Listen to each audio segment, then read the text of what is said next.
Welcome to Trey's Theory Corner! What's up, gear mortals? Trey Xavier here, and on today's episode of Trey's Theory Corner, we're going to take a look at the interval of a fourth.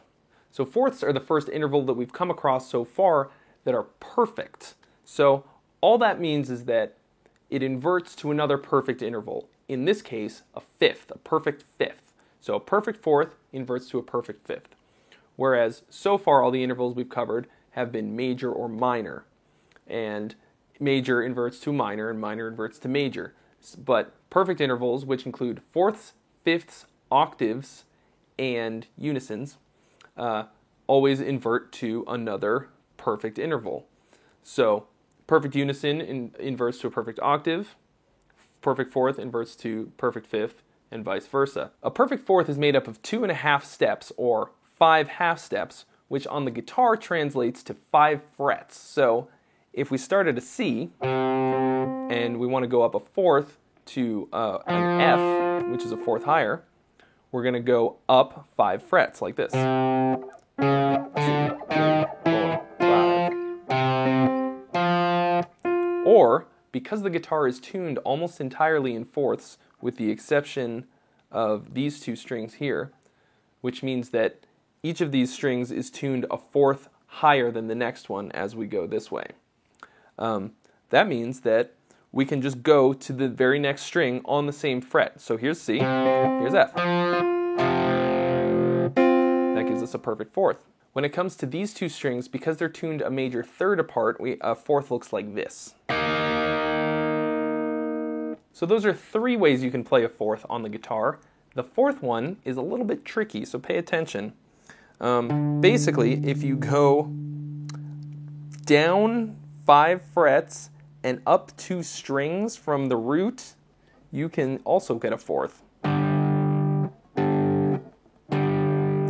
It's quite a stretch. That works for the first 2 strings, and then for the next set of strings, you just go down 4 frets instead, and that works for the next 2 sets of strings. Obviously, it's a little more rare that you would be playing it like that, but it's good to know that it's an option. A bass guitar in standard tuning is also tuned entirely in fourths, and generally even an extended range bass with 6 or 7 or whatever strings is also tuned in fourths. In any given major scale or key, there are 6 perfect fourths. And it looks like this.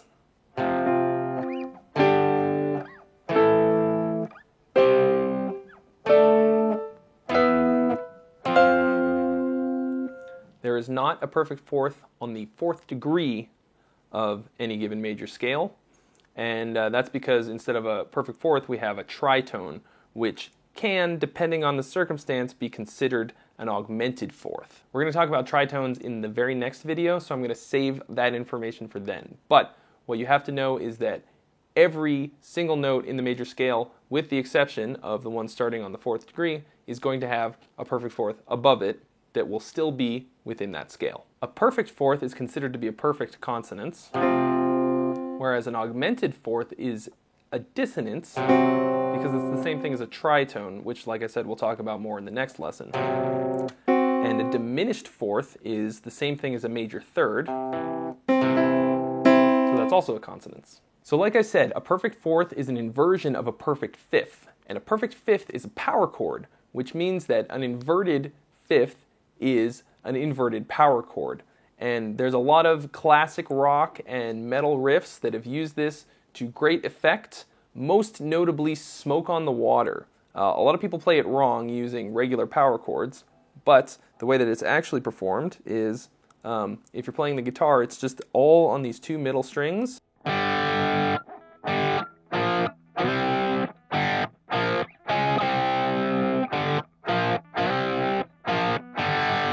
All perfect fourths, but you can understand why when someone's transcribing it by ear, they might mistake them for fifths because they still sound like power chords. Another classic example of a band harmonizing something in fourths is Slayer in Raining Blood.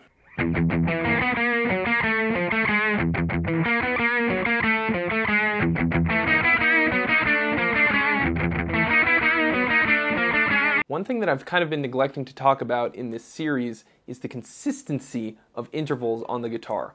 Whereas on other instruments, intervals all look different. You have to just kind of learn them and then know where they are.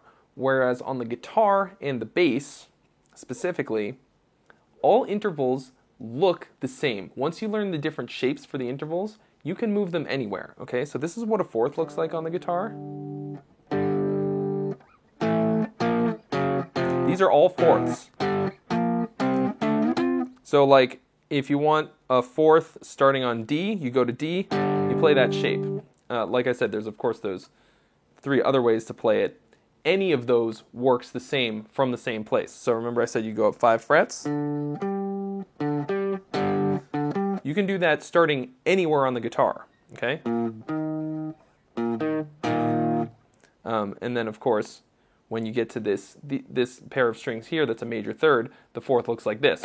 But every fourth on that set of strings, in standard tuning, these are all fourths. They all look exactly identical. So this is also going to apply to things like chords that don't use open strings and scales when we get to those later. So pretty much anything that you can do on guitar that's a shape, you can move up and down the neck and will retain the same qualities relative to the root. I feel a song coming on. It's not just any fourth. It's perfect. It's not just any fourth. It's the perfect one. Not just any fourth. It's fucking perfect. Not just any fourth. Perfect fourth. Thanks so much for watching, guys. If you haven't already, please subscribe so that you can get a notification when the next one comes out, which is going to be in 2 weeks from today.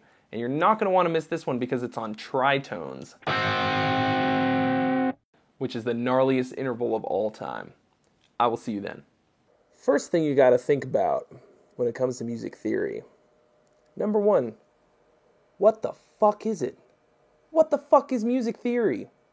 If you already know the answer, please don't shout it out, because you'll look like a crazy person at home by yourself.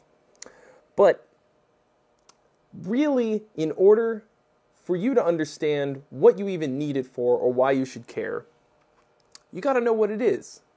And before we go any further, I have to define what I think of music theory as for you, so that we can take this journey together to improve our musical knowledge and understanding.